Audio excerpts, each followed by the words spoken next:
let's start with the first step. How suddenly you got the client out of the blue. Ha ha.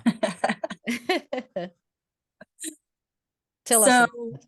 Uh-huh. yeah, so I had an event and there was actually supposed to be some other people there with me and It was an um open house, right? right, it was an open house. There's supposed to be another agent with me and they didn't end up staying the whole time. And so when they left is when a few people came, and the last people were these clients that I met. I basically talked to them for a while, and they ended up deciding that they wanted to give me all of their contact information and what they were looking for in a home. So yeah, and So what's unusual about it? What was easy? How was it easy?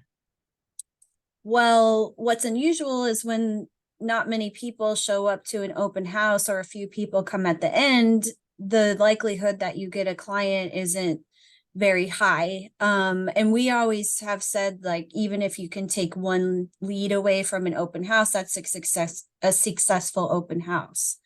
So for me, it was, but this client wasn't just thinking about purchasing a home, or I mean, they were serious and they had been looking for quite some time. And they met me and apparently, you know, liked me and wanted to work with me. Did you So feel that a was, connection? Did you feel a connection? Was it easy? yes, for me, I felt it. And I think they did too, which is why they so easily offered their information to want to work with me.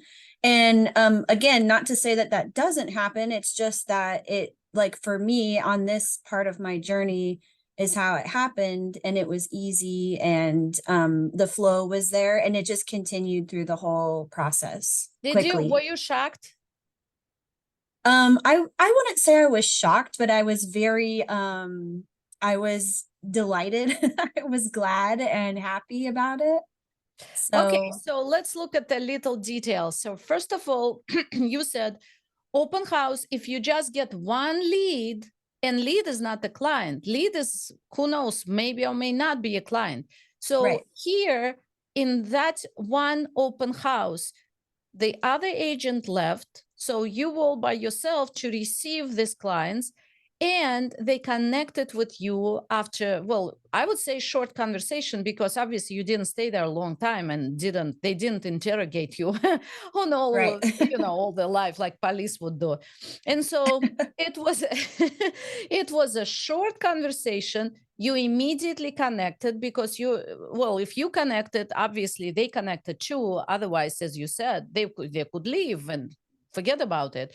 And they've been looking already for some time. And there are a lot of, sorry to say, a lot of agents around, a lot of realtors. I'm sure they are not just, they know other realtors, but they decided to give their business to you. And it was easy. You didn't hustle about it. You did the work. You showed up. You showed up. You were doing your work, but you didn't hustle in this case. It wasn't, you didn't make cold calls. You didn't knock on doors. You didn't do any of it. Sometimes we say, we have an expression, clients or customers come out of the woods, right? So basically, they came out of the woods by themselves. Right. And they offered information. You didn't need to tell them, and you didn't need to beg. You didn't need to ask for it. You didn't need to be afraid to ask for it, right? Sometimes people I hear hesitate to be salesy, so they don't want to give it. And so in this case, they showed up, they talked to you, they connected, and they gave the information. How amazing is that? We call it green light flow, or green light for people who don't understand green light flow, but I think it's easy.